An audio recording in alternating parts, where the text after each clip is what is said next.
अरे भूखल बानी जितिया के बरतिया, गोदिया भरी जाई हो, गोदिया भरी जाई हो। भोरही से भूखल बानी नीरजल बरतिया, दिया ना जराइब हम त सारी सारी रतिया। भोरही से भूखल बानी नीरजल बरतिया, दिया ना जराइब हम त सारी सारी रतिया। पूरा होई मन के मनौतिया, गोदिया भरी जाई हो।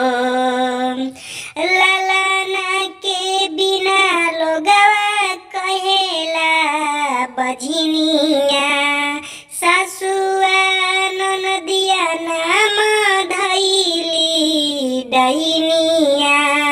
लालना के बिना लोगवा कहेला बझनिया, सासुआ ननदिया नाम धैली डैनिया।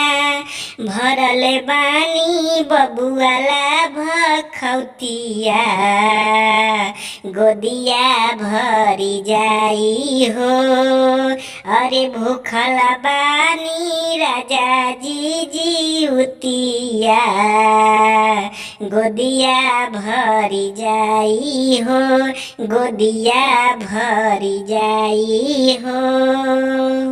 नमस्कार, प्रणाम दोस्तों। आप लोग कैसे हैं? उम्मीद करता हूँ आप लोग बहुत अच्छे होंगे। दोस्तों, ये गाना कैसा लगा आप लोग को? मेरा जो बिल्लू का गाना था, प्लीज़ ये जिउतिया व्रत का गाना था, जो कि बेटे के लिए व्रत होता है। गांव में हर एक जगह जो है जितिया माता का पूजा होता है। जो जितिया माता को सच्चे दिल से मानता है उसको पुत्र की प्राप्ति होती है। तो प्लीज़, अगर जो आपको ये गाना अच्छा लगा हो तो प्लीज़ चैनल को सब्सक्राइब करके ही जाइएगा। नमस्कार, धन्यवाद, जय जितिया माता।